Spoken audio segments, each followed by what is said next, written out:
Hello and welcome back to the Scale Ups and Hypergrowth podcast with me, Marcus Cauchi. It's a genuine pleasure today to have Graeme, who is a very seasoned global account director who's spent years selling globally across pretty much every continent. And I came across Graeme about 18 years ago when I was his SDR, and we went to go and see the CIO of a large insurance company. And 8 minutes in, he'd already uncovered £1 million worth of pain. And I thought the man walked on water. Actually, we both float, but I think that's probably down to our body fat content. Graeme, welcome. Good morning, Marcus. Welcome, everyone. Yes, as Marcus said, pretty seasoned. And I've been in the industry for a number of years. I've just literally spent the last 20 years in the US. When I returned back in August 2018, back to my homeland. So looking forward in continuous discussion with Marcus, and let's kick on. Excellent. So, Graeme, you've obviously been involved in huge multi-million, hundreds of $1 million deals that involve complex decision-making cycles, committees, partners, trying to herd cats internally. What are the four most common questions people ask you when they're inquiring about how to run complex enterprise deals? I think if it's my individual teams, which I've worked with, really what it is why is the customer doing it? What's the issues they don't do it? Is there a return on investment? And how quickly can they get that return on investment back? And what's it going to do for the business? And also what I found out a lot as well is I used to engage with the business very quickly. I still find that a lot of my peers still deal with the IT side. Nowadays, going back a long time, the IT side used to be a cost center. Now they're actually a profit center. So basically, if you take that terminology, move that into the business is where the money is. And 9 times out of 10, you've got to get to the business and get to the stakeholder to make sure they got the money to go forward with.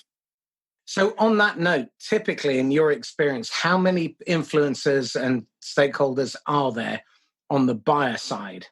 There could be multiple, but usually I was involved with a big CRM project, and the main actual business buyer on that was actually the CMO, the Chief Marketing Officer. And the reason for that was because basically they had around about 4,000 insurance agents who still kept all their data on a file of fax. So basically, when the marketing people wanted to go out and do these big marketing campaigns, they had a big issue trying to come back to work out, was that campaign successful? What were the results and what was the real area? So really, they had to sort of digitize that process going forward. So you start going to new areas, new people, but never be afraid to walk out to these people and meet them because they're just as cautious as you. And also they want to learn what's going on as well so they can be more proactive going forward and justify those budgets they're going to spend as well. In our experience, we've done some research and so it's been borne out. If you've got over 1,000 employees, there are typically minimum of 6 to 7 key influencers on the buy side. And there may be one person of power. There'll be decision makers. There'll be influencers, recommenders, specifiers, technical buyers, user buyers, financial buyers. And then you also have the people who are opposed to you coming in because they may see you as a threat. They're comfy with the status quo. And in fact, over 60% of buying cycles end up in no decision. They end up with the status quo. How do you identify very quickly whether or not an opportunity is real?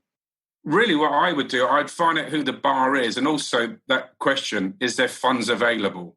And if funds aren't available, you want to find out why those funds aren't available. And that'll even come back if it's actually a real project. 9 times out of 10, if actually funds have been allocated, it's a real project. Then you've got to go, like you just said, Marcus, go through those multiple stakeholders going forward. I've also been involved in a couple of them. One was actually with a huge insurance company in the US, where basically they were adamant that they were a legacy shop, and that's where they were going to go. But they had to move forward towards the cloud. So my biggest combat there was actually dealing with the legacy guys with sabotaging proof of concept, things like that. So really, that's also a good qualifying thing. How do they go forward? And also, why are they doing it? 9 times out of 10, you'll find that their competition is taking business away from them because they can't be proactive moving forward. So also go and do a lot of due diligence, why are they doing it, and also find out what their competition is doing as well, and use that as a leverage going forward, which I've done as well in the past. Does that help? Yeah, definitely. Where do you start with your research before you even set foot on their premises. Where do you go for your research? Well, nowadays we have a thing called the internet, which has been around for a long time. So you can always do a lot of due diligence through that. But also, I look through the annual report. The annual report is going to tell you a lot of the key stakeholders. I also go to LinkedIn, see who's within my teams of people I'm working with, who with the organisation I'm trying to sell into do I know, and who they link to as well. But also, the key thing with the annual report, you'll actually see their strategy, where they're going forward, where their pains are, if their governance issues. That annual report will tell you a lot. So when you go in there and you start meeting with the senior execs and things like that, you're armed with information which is powerful, which is aligned to their business and their technical needs as well going forward. So you're starting all of it on the same page. Because the last thing you want is that phone to ring 6 minutes into your call and he's been called out to another meeting, or you've got for the 6 minutes, then the 30-minute call comes in and your meeting's ended. So you've got to keep engaged, and by keeping engaged, make sure you have the right proactive information going forward. I interviewed a guy called Jack Shamas, who for the last 20, 25 years has been on the boards of everything from Pan Am to Standard & Poor's and Charles Schwab. And he said that he relished when good salespeople came in, but more often than not, the meeting was over within 2 minutes because there was no value. It was obvious there was going to be no value. KPMG released some research in 2019 that said the average CXO meeting with a salesperson only delivered 6 minutes worth of value. So it's not only that you've done your research on the company, but I suspect, given the breadth of the organizations that you're speaking to, you're able to bring insight that's valuable to those CXOs. What kind of insights are senior board members or senior members of the executive team interested in that would be relevant and that would keep you there and then get you invited back for a second meeting? That's a good question, Marcus. I had a scenario not so long ago where basically we sold into an international bank, and basically the main stakeholder had left. So I had to go in, and there's three things I had to do. One was to make sure the project wasn't cancelled. Two was to go and actually forge my new relationships with the new stakeholders. And thirdly, to start getting executive alignment. And so how I completed that was, as I got onto the number of the teams and doing some due diligence, I found out there was a number of areas like compliance. And so basically, when I spoke to the CFO, I'd speak to the CFO about what was causing his issues around compliance. Maybe what was affecting would be the fines. The CEO he was concerned because he wanted to be across the papers the next morning with some kind of governance issue. And the CIO was basically making sure he could keep the CFO and the CEO happy. So really I used to make sure I collect that data. And actually when I went and spoke to these people, I was speaking their language, because each one of those will have a separate pain going forward. So just align yourself. And it comes back to, like I was saying again, Marcus, the sales guy is the tip of the spear. He's the guy who's going to have to go out there, make sure he's aligned. But also what I do as well is I make sure I align to the partners. Like, for example, is there a KPMG in there? Is there a PwC in there? Is there an EY in there? And if they are, how am I linked to them as well? And what they do in there? Because 9 times out of 10, you'll have the advisory side, which will be educating actually the C-levels going forward. And you'll have the delivery side, which will be actually then delivering their solutions, how they sort of progress going forward on that side as well. So what I've done there as well, I've actually sort of made sure they educate me as well. So when I'm talking to those C-levels, I've actually got the partners sort of confidence that I'm on the same page as them as well. So we're all sort of liaising going forward. So you go in as like a four-pronged approach. That makes sense. Absolutely. And I think you've touched on a couple of really important points which are worth expanding on. First of all, each person has individual pain, but what they share is the situation. And you need to be able to pinpoint that it might be a compliance issue. It might be regulatory. It might be financial. It might be competitive. But you need to understand what the shared situation is that they're all trying to tackle. You then need to personalize it on the basis of their individual pressures and pains and what they're being measured on, what they fear, what they're moving away from. You know, the CEO not wanting to be splashed all over the newspapers, or the CFO not being hauled up in front of the analysts at the next quarterly earnings call and then being torn strips off.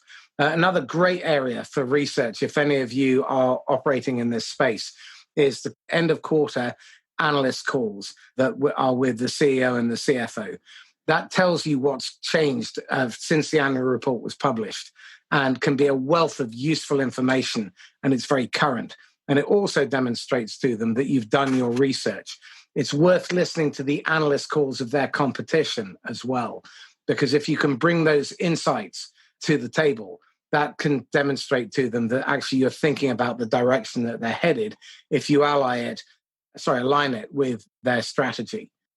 So in terms of the cat herding process internally, when you're trying to deal with a complex sale and you're up against internal resistance from your own company, first of all, what kind of obstacles have you come across on a regular basis? And what have you done in order to neutralize them to make sure that you are all working in concert towards getting this deal over the line or get out early? I've got another good example of that, but just to go back to your last point as well, something I've also done, and also what I've finalised on was actually, I've also going to brought stock in the company as well, only some 4 or 5 shares. And that also opens up another avenue to get information in, which you wouldn't be getting just from the internet side as well. So some of these big companies, you can go and buy, 5 shares, 10 shares, and that will give you another way into that company. That's just a little tidbit there as well.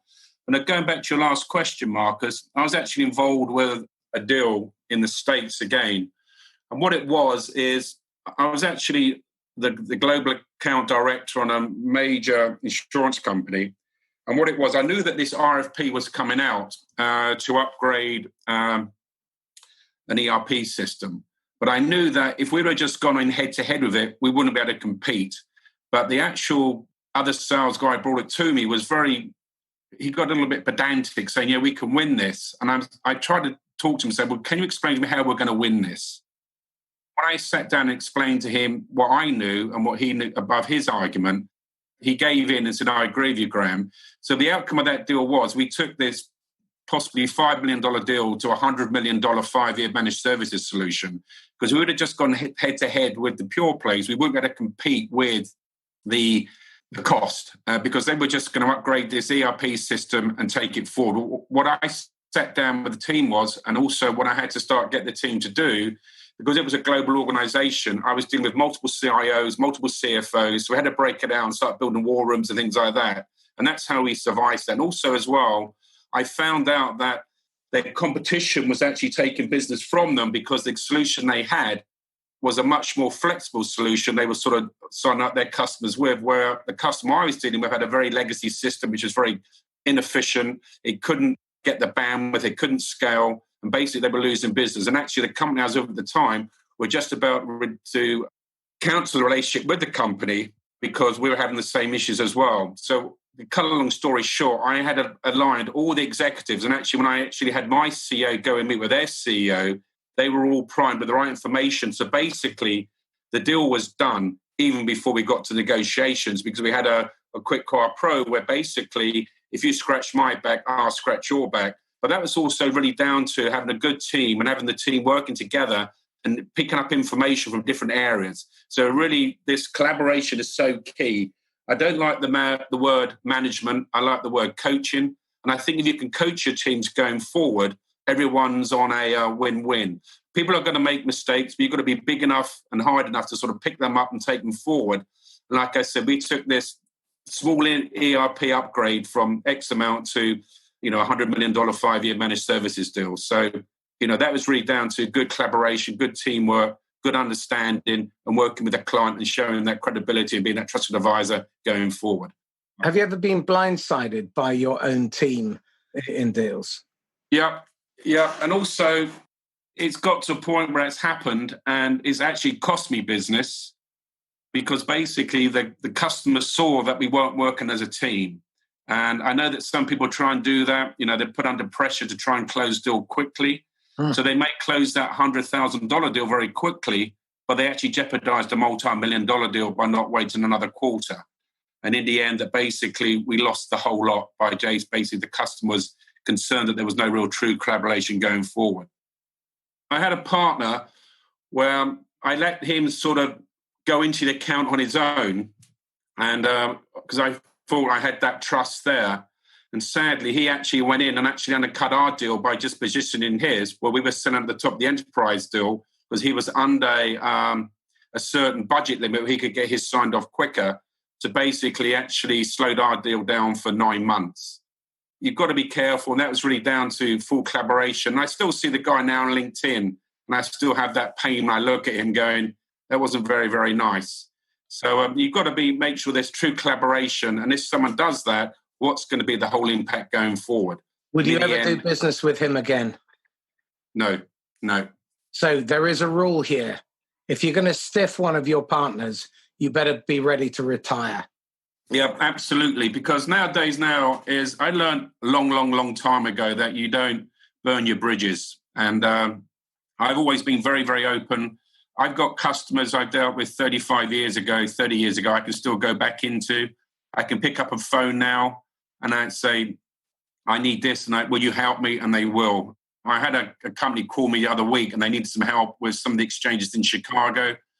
I knew the CIO there and the CEO there, and they picked the phone up and spoke to me straight away because, I've always done that honorable thing. And if you can't do it, say you can't do it. Don't try and pull wool over their eyes because they will see you and it will come back and bite you. And there's sometimes they do that to throw the red herring out there. And just be truthful. That's the thing. They can't afford not to have the truth taken to them because you will get caught out. Mark Twain said it beautifully, always tell the truth. It confounds your enemies and surprises your friends. Exactly. And the other beauty is you never have to remember anything. The problem with being caught in a lie is that if you get caught in a lie, they may forgive you, but they will never trust another word that comes out of your mouth. And your currency in sales, and particular partner sales, is trust and influence. And that is priceless. Rushing a deal to serve yourself, that flies counter to the interest of the customer as well. And they'll read that and they'll register it, and that will cause you to pay a heavy price over the course of your career. Because when you move, if you go back to them, they'll still remember. So be really careful. Sales is about integrity. And unfortunately, as a profession, we've got a terrible reputation. But if you are somebody whose word is your bond, and you always tell the truth, even if it doesn't serve you, and you say to them, with the wrong people, go and speak to my competition, they'll respect you for that because that's in their best interests. And people value that. In business, particularly where they're in corporate roles, they're worried for their jobs and they're looking for great allies. And salespeople, you need to be your CXO's allies. They need to see you as someone that they can trust. And I'm not keen on this trusted advisor title. I prefer the whole concept of partnership. Partners help each other get better.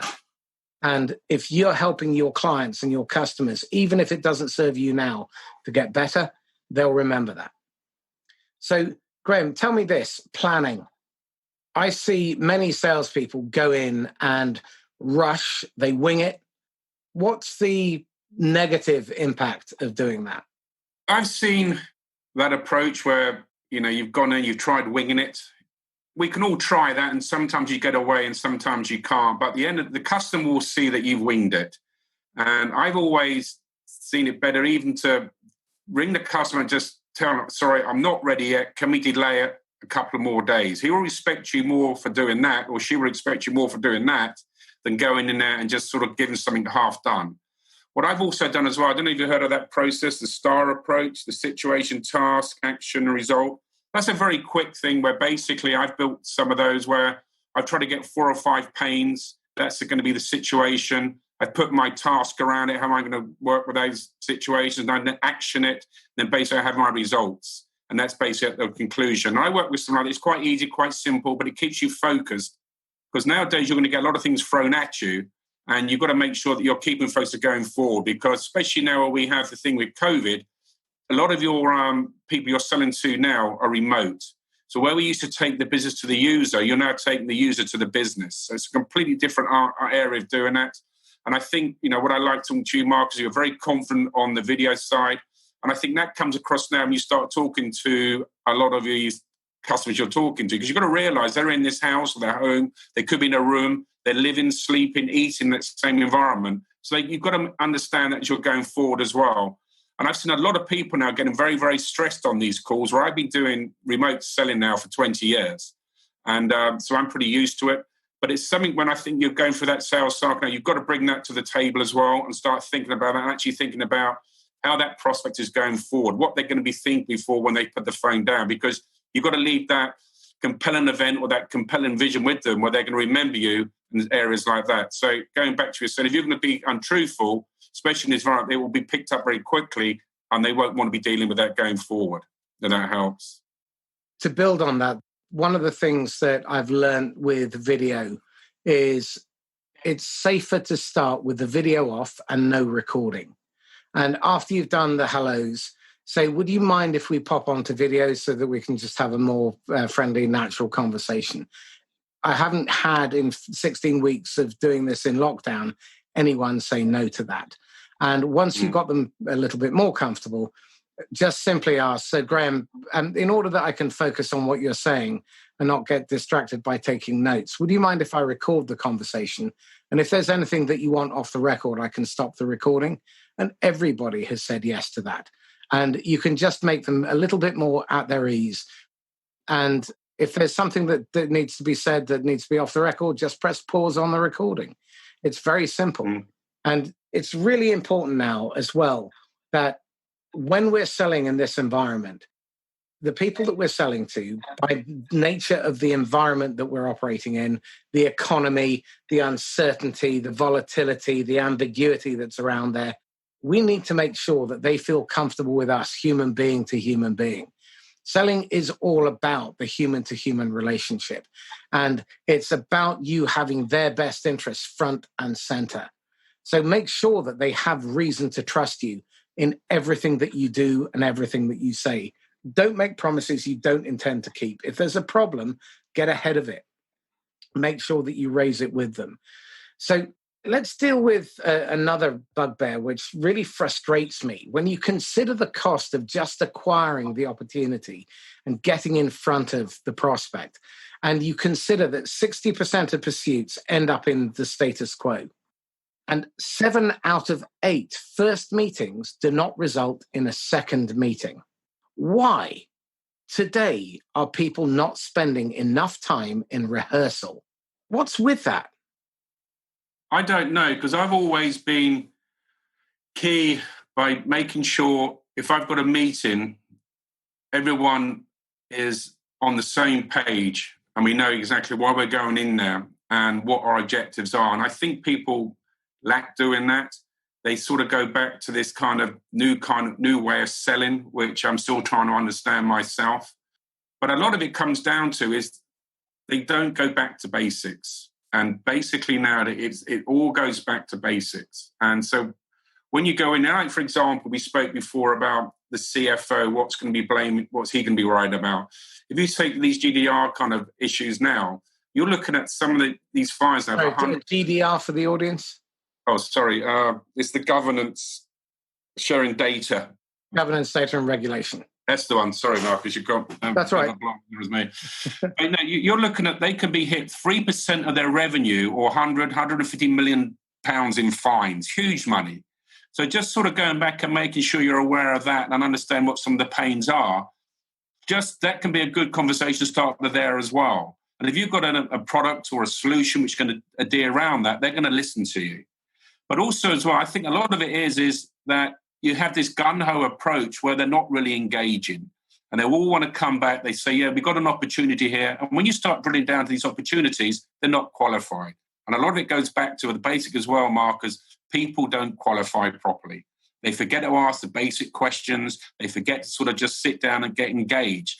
Maybe the first meeting, it may be just a meet and greet and just sort of get a few key points. But say to them at the end, thank you, Mark, for that meeting. I've got these points here. Can I get back to you next week with some conclusions? So make sure you put an objective in to have that meeting going forward. Don't always give it back to them because they're going to have another 50 people knocking on that door. So I've always tried to make sure that my team or I have got some kind of solid way forward, some kind of constructive feedback, or always make sure there's an action to go back to them with as well. And I think a lot of people forget to do that nowadays. So a couple of lessons here for all of you. The first thing is make sure you have a plan. Secondly, rehearse and make sure everyone knows what their role is. And most of the outcomes and the actions that happen in a meeting with a prospect can be predicted and planned for. So make sure you've worked out what the objections are that are likely to come up, the questions that they're likely to ask, and how you're going to respond, who's going to respond. And if someone is asked a question, that the person who is running the sale, and that's the salesperson, not the CEO is crew, make sure that they turn to the salesperson to make sure they get permission. If they answer the question, make sure they finish on a question. Never end a sentence on a full stop, only ever on a question mark. Because if you finish on a full stop, then you're going to get another question, and it cedes control to the buyer. You as the seller and the selling team have to control the conversation and the sale. They control the decision. But you're directing them and you're helping deliver insight through your questioning. At the end, make sure there is a clear future next step. Who does what by when? And agree what your right to access them again is going to look like. So don't leave without having contracted for a next step. Otherwise, you're going to spend, like most salespeople, 80% of your working life chasing people you should have closed or disqualified on the last call. And that's an enormous waste of time. Your time is better spent talking to prospects about advancing sales or prospecting instead of just getting voicemail and being ghosted. 100% there, Marcus. So true. When you think about the cost of your time, what sort of targets do you typically carry? Well, when I was in the services side, the highest quota I had was $100 million. That was new and existing business. Also making sure that the recurring revenues were coming in as well. Because I had one of my accounts had 1,400 people doing work in there. And that was basically 1,200 offshore and 200 onshore. So I had a lot of people all around India. So, but also I've had the ones which my last company was $1 million net new revenue plus existing revenue as well. So I'm averaging anything between $3 to $10 to $20 million in revenue. Okay. At 100 million, your daily revenue target is 416,666. And in an 8-hour day, your time is worth £52,083.33. Yeah. Okay.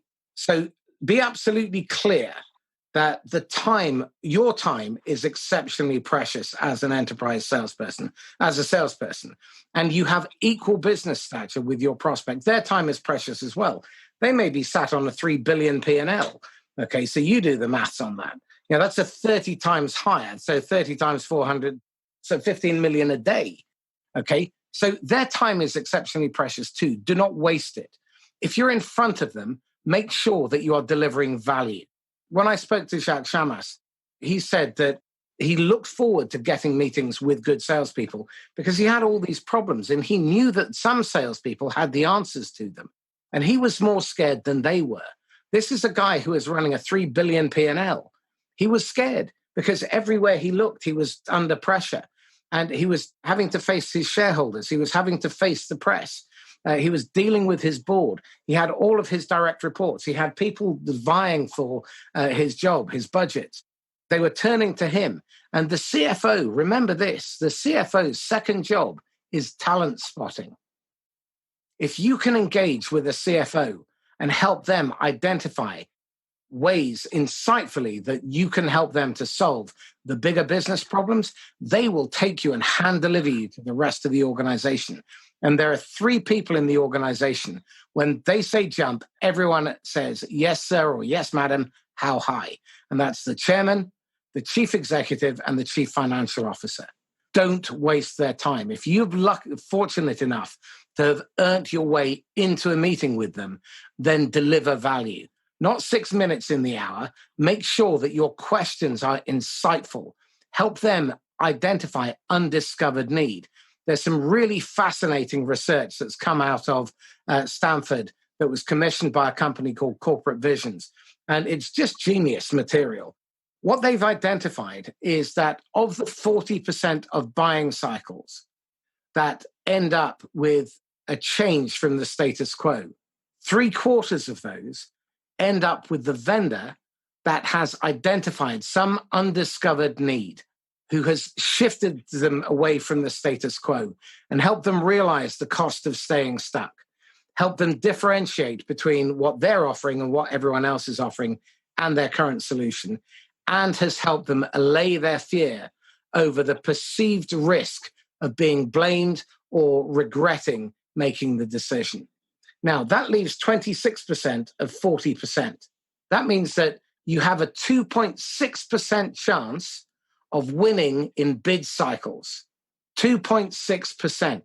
That's 1 in 38.5 bid cycles that vendors typically win. That's it, because you have an average of 1 in 4 win rate when you're in one of those final stages. Now, when you consider how wasteful that is, I mean, Graeme, just out of curiosity, did you ever calculate what the cost of a pursuit was, win or lose? Yeah, and 9 times out of 10, it's always best to try and sell into an existing client than a new client, because you've got to go back and use data ticks you're just talking about, Marcus. But then you've got to go back and make sure that customer's happy. One thing I've done many, many times, and it's one of my assets, is actually dealing with these big enterprise accounts where I've forged and I've taken them from X amount of spend to 10 times more spend. And that is really down to, as you're saying there, Marcus, is going in there, talking to them and leading to them.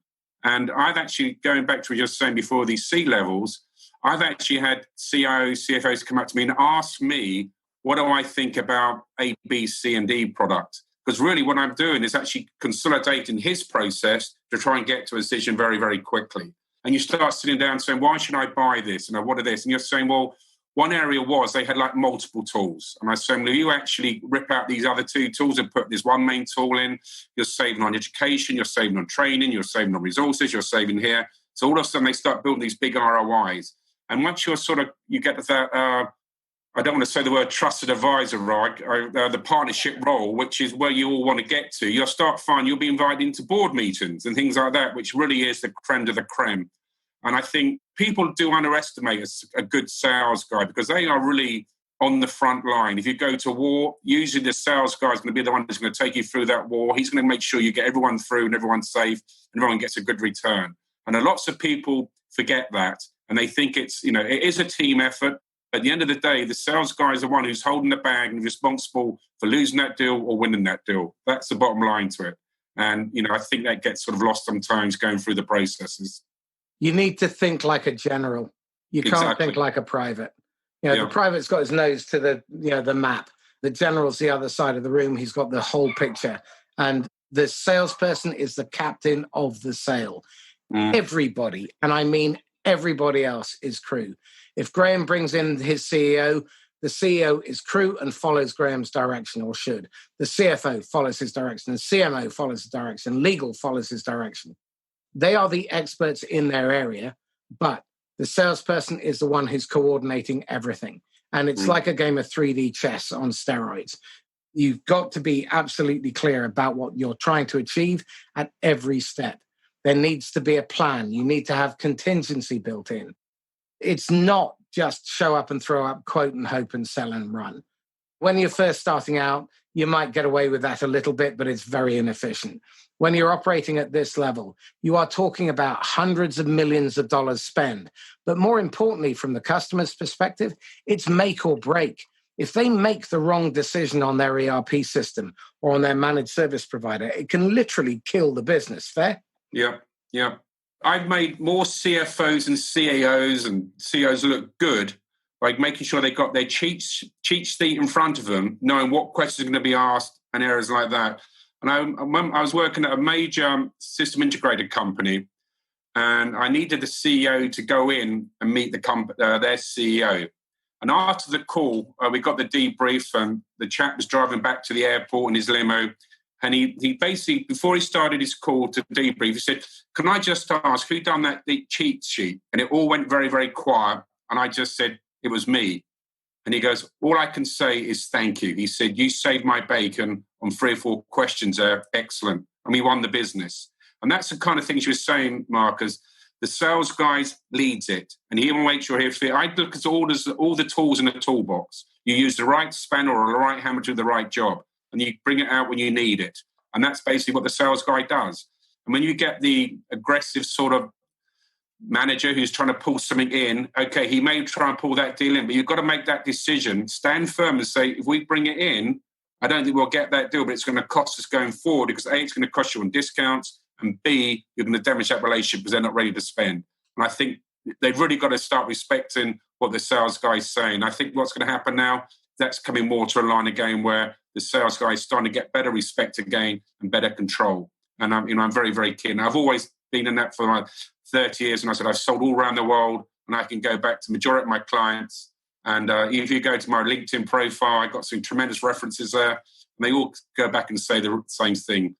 Basically trustworthy, honourable, and, we'll always do the right thing for the client. That's great to hear. And also refreshing because you've made the point that managers need to understand that what the salesperson has to be looking at is creating lifetime customers. And what you're looking at there is the long game. If you're looking at being transactional, particularly in this enterprise space, you're going to find yourself exceptionally unpopular and you're going to get blacklisted by these people. They may bring you in for some free consultancy and as a column fodder because they'll look for your quote, but they will not buy from you. And they'll rather buy from someone they trust, particularly when they've had their back and they bailed them out. So it's your job to make sure that you're delivering additional value. Get those IOU markers by helping people out. Give them insight, give them advice and direction. And it's not about worrying about whether you're going to make the deal today or tomorrow. Think about their long-term success and think about the environment that these guys operate in. It's tough, it's cutthroat. They're being constantly scrutinized, not only internally, but externally. Shareholders, investors, analysts, all these people are looking at them. And if they put a foot wrong, it can be career ending. You've got to understand that this is a high stakes game. And the investments they make through you are going to massively affect thousands or tens of thousands, hundreds of thousands of people's jobs. Their customers. In the example that Graeme gave earlier, where the company was using legacy systems and they were losing business, that speed of transaction, their ability to onboard a new customer, microseconds can make the difference. And if you can give them that competitive edge, that could be the difference between a couple of points on their share price, a knighthood. This stuff is big stakes and really important to these people. Going back to that, I had a scenario a few years ago where basically when the analysts saw what this company was actually doing and going forward, their share price went up by 6%. Literally that aggressively because they were saying the company's going the right way now. They're going towards, it was digital transformation. That now word is now business transformation going forward. And so basically they can see that all of a sudden the shareholders are happy. Everyone's doing the right thing just by saying, yes, we're going to go this way now. And basically what it was, they went from a multiple instant SAP environment to a single global instant. And by doing that, it showed that they were sort of going the right way through the business and the analysts liked it and their share price went up by 6%. So things like that, which will benefit. It was incredible. So what does 6% translate into the valuation of the business? Oh, I think that was probably about, I don't know, they were about a $6 billion company. So, I think it was about 100 million, 200 million stock increase over a couple of days, which more than paid for the project. That's just one instance. There's multiple ones of these as well. I can reel them off left, right and centre, which I've been involved in. But I think also now, if you look at the banking industry, they're all up in arms now because of this open banking. But really, that is more back to the actual individual, the companies, give them more of a competitive stance going forward. So if you're doing the right banking, the right spending, if because people know that we're getting hit for heavy overdraft fees, have our kind of transactions. But if you actually see what the banking's doing now, and I think in the UK, they're just having one API to sort of go forward. It's going to give them much more kind of industry sort of standard where a lot of their competitors around the world have multiple APIs and things like that. But actually, if you take it on the business side, it's very, very competitive. And it's actually a very, very good way going forward for the banking industry actually to gain more business. Going back to another area I had where basically we had to do a project for a high street bank in the UK, where basically they wanted to increase their ATM service by about 2%. They wanted to go from like 94% availability to 96% availability. You think 2%? But that 2% gave them some like £20 million savings per month. Because what happens was if they had an ATM down, they had to go to their competitor. So basically, they had to go and pay that competitor bank for that transaction. So just that 2% gave them an ROI of phenomenal kind of money. So it's just areas like that. Just go back and understand those ROIs and what's going to be the impact of the business. And that will help you do your sale as well going forward.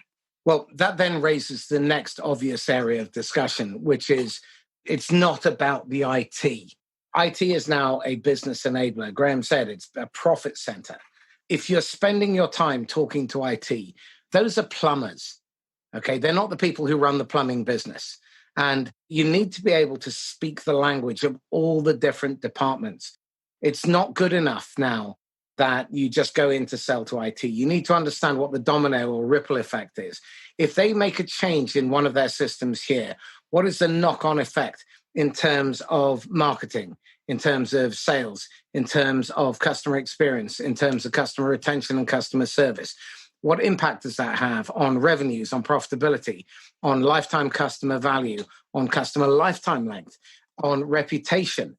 What knock-on effect does that have on share price? If the share price goes up or down, that can mean the difference between a CEO or a CFO keeping their job or not. If they grow, it means that they may be able to acquire other businesses. It means that there's more money to invest.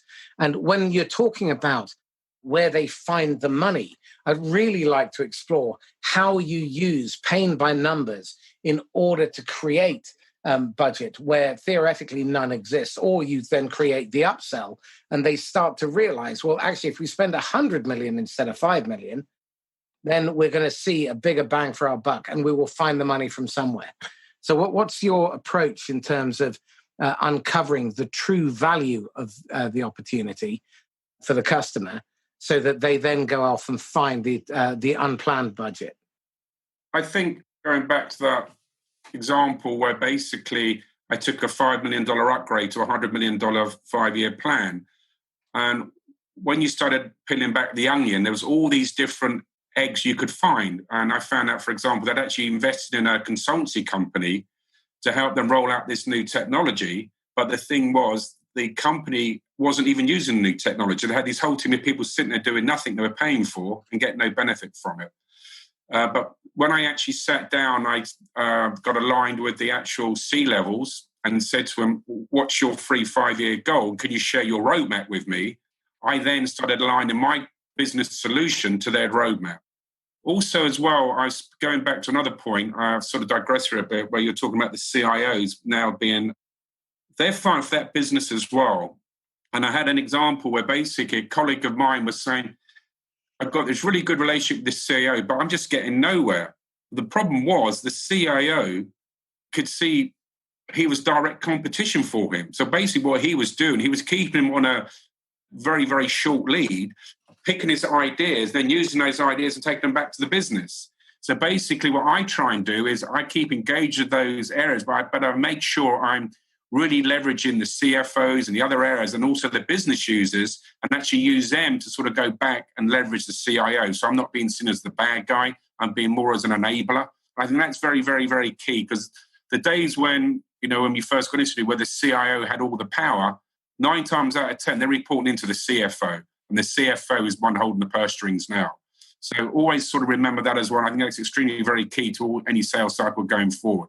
Okay, get a tick in the box, really understand what that power, what the individual have going forward.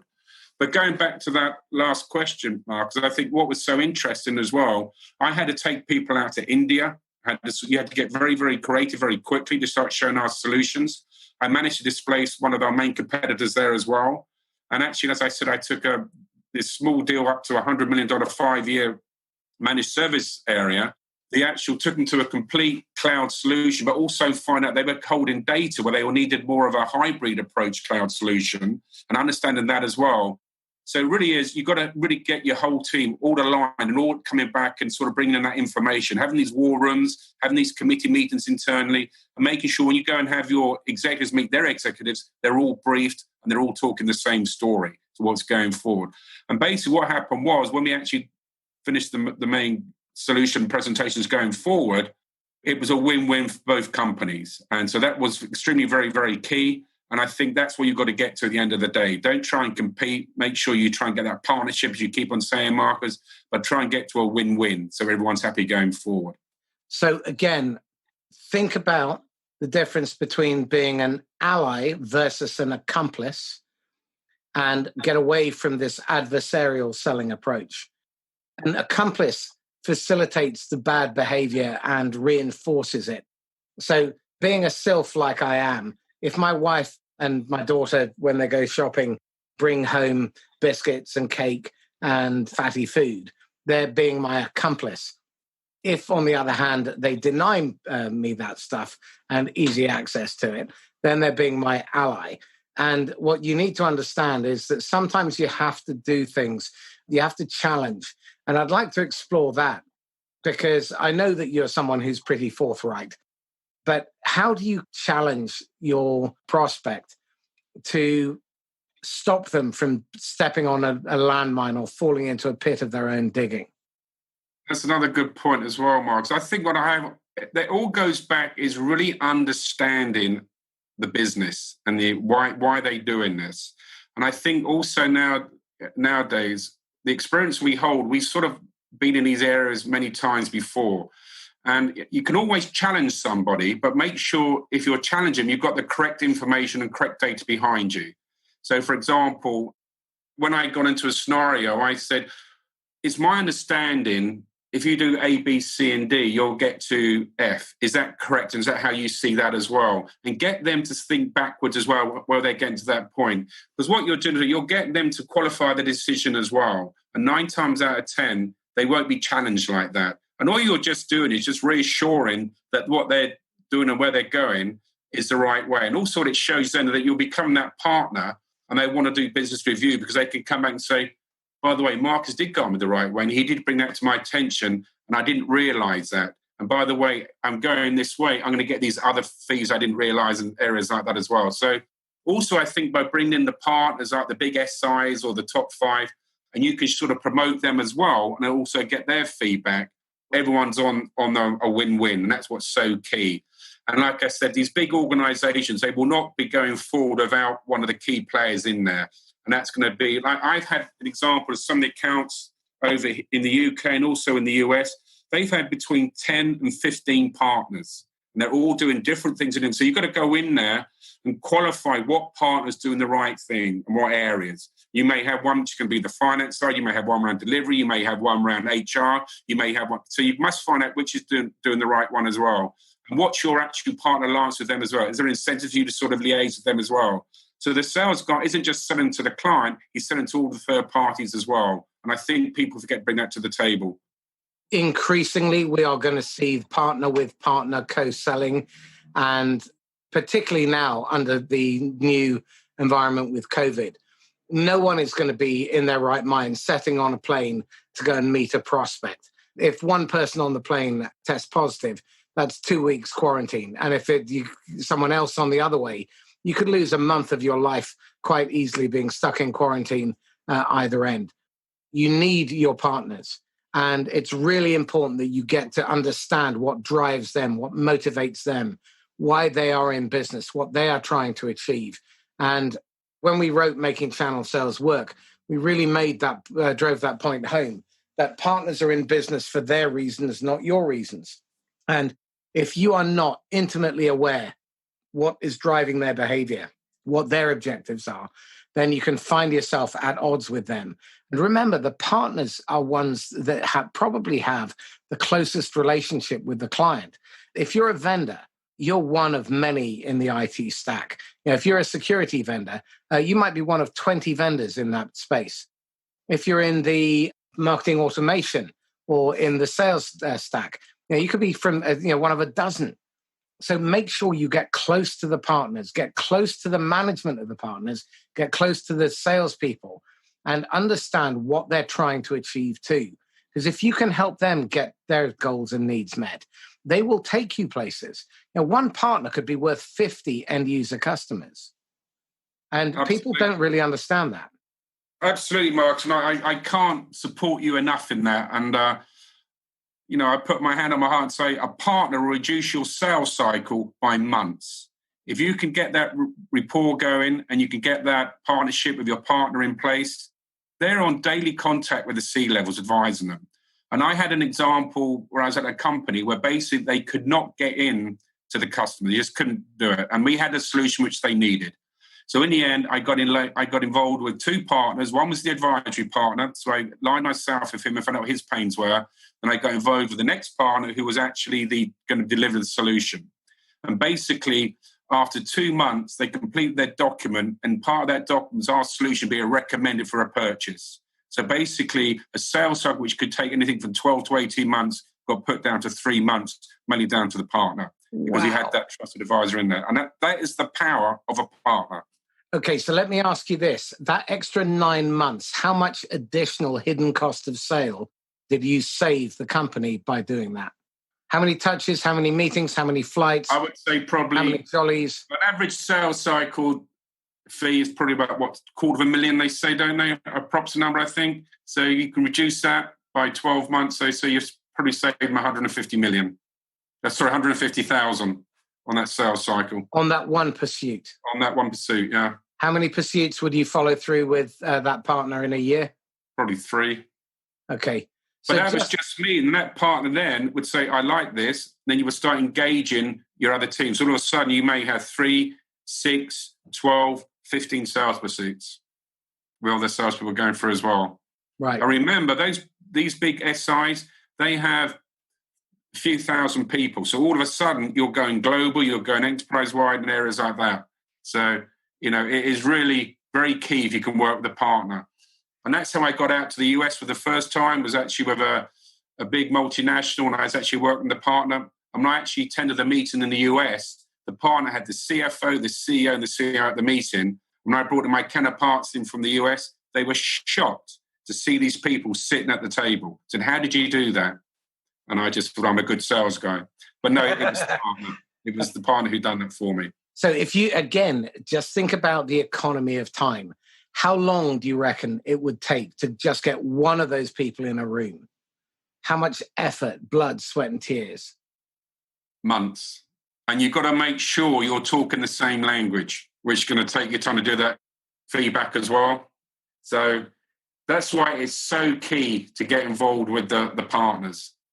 And I think also with my background, I've worked with a couple of the big SIs. And I took my company, they couldn't get in there. I knew the right people, and I literally got our counterparts in there within a week. When they could not get a meeting, I got a meeting within a week. I interviewed a lady called Juliana Vida, who is the chief technical advisor for Splunk. Now, when she was a fighter helicopter pilot in the US Navy, and her final job in the Navy was assistant CIO for the Navy at the Pentagon. She then went to go and work at Gartner. Now, what was really fascinating was her involvement. The reason they brought her in was so that the sales team would learn to speak the language of the C-suite, the CIO, understand what it's like to be that person, the kind of pressures that they're under, the frustrations they feel when vendors come in and they pitch their wares like it's a market stall peddling secondhand, seconds crockery. That's not why they want you there. They want you there because the stuff that they're trying to make decisions on is strategically vital. You need to understand their language. And what she was saying was the frustration of being on the receiving end of a sales team or a salesperson's conversation where they're just pitching at you. They're not helping you to diagnose the root cause of the problem. So they don't see any value in bringing in all these other people. Now, as a result of her involvement, they were able to get undersecretaries involved. So again, these are people who actually hold the budgets. They have political sway, and they can tell the military what they're going to spend their money on. So I cannot begin to tell you how important playing this relationship game is and delivering massive value beyond expectation, because that is a key differentiator. The salesperson is often the single biggest point of differentiation in these enterprise sales. Fair? Very fair. And also as well is what I've learned is always make sure you look after the secretary as well, the PA, because she's the one controlling his calendar, his diary, everything. Even now, I send birthday cards or Christmas cards to PAs I've known for many, many, many years. And I've also befriended them as well. So that's so key, because they will keep you out the door, and that's their job to do that. So always remember that. And also, another area you've got to be is also, if you've had a meeting, be careful what you're talking about when you're leaving that building, because there's going to be someone there who could hear it. And I was at a company in the States, was quite the receptionist I got to know very well.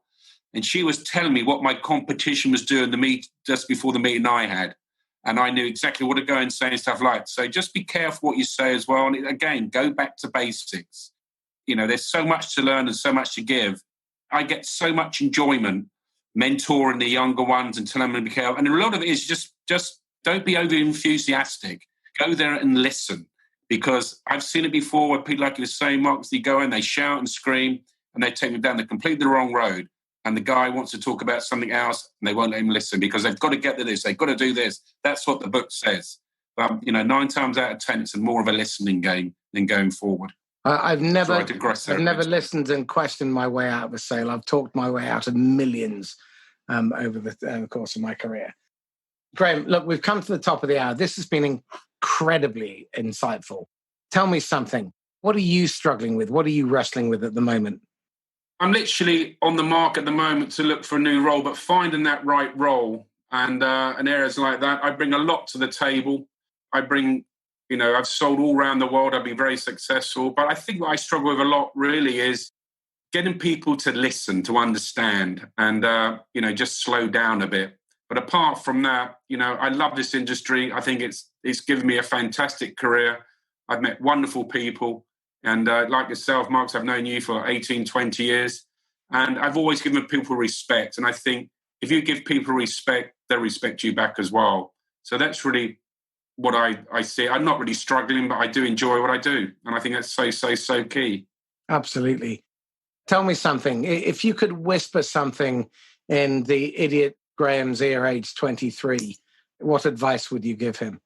Listen and slow down. You haven't got to get what we do, where we are, what we're going for, all out in the first 5 minutes. Just listen and go forward, and just make sure you do a bit of homework. It's all out there. You just got to go and find it. And don't try and get that meeting the next day. Get it the next week so you can prepare, because there's been so many meetings which have gone wrong because there's been no preparation. And you don't have to prepare for weeks. Just prepare a couple of hours before, or a couple of days before the meeting, and just rehearse it, know what you're going to say, and make sure if you're going with your peers, they're all on the same page. And make sure the youngsters understand that, because they're all eager, they want to be successful, and they will be, but just slow down. So the rule is slow down to speed up. Exactly. So, there you go. What are you being influenced by? What are you reading, listening to, watching that you think is really worthwhile? I'm reading this book at the moment. I don't know if you've seen it, The Circle. Right, David. I've also got Alistair Campbell, The Winners. So COVID's put me in a place where I'm sort of doing a lot of reading. I'm very interested in how the business is turned. Like I said, it's now business transformation. Also, how you deal with companies in the COVID pandemic we're dealing with, but also really understanding how you can all be proactive and all get to the right win without sort of upsetting people. But I've been involved in a load of dial-ins. I've also been asked to do some advisory work as well, which I'm doing. So a number of areas, really. So I'm being very proactive and very busy, and also having a lot of peers in the US. So still doing a lot with the US on the phone. And so that's what I'm doing at the moment. So I keep me quite busy. There are 3 fabulous books I'm thoroughly enjoying by Eric Peterson and Tim Reisterer. One is called The Expansion Sale. The second is 3 Value Conversations and Conversations That Win the Complex Sale. And again, that's by Eric with a K, Peterson, and Tim Reisterer, Reisterer. And their research is just fabulous. It's really well thought through. It's based on behavioral economics, psychology, and actual live testing to work out not only which conversations to have, at which point, whether you're trying to win a new piece of business, displace an incumbent, protect an existing account, upsell or cross-sell. They've given you a really fabulous framework. Can't recommend their material highly enough. Absolutely outstanding.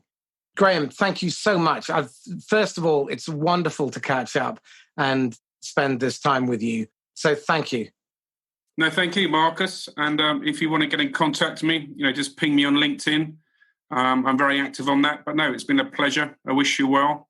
Keep on going and having lots of fun. As always, this is Marcus Cauchi signing off from the Scale Ups and Hypergrowth podcast. If you've enjoyed this conversation, then email me at marcuscauchi@me.com or mcauchi@sandler.com. And if you think you'd be a good guest or you know someone who would be, then please put us in touch on LinkedIn or via email. I'd love to have a chat with them and see whether or not there's a good fit. And if I can, I'll get them onto the podcast as a guest. In the meantime, stay safe and happy selling. Bye-bye.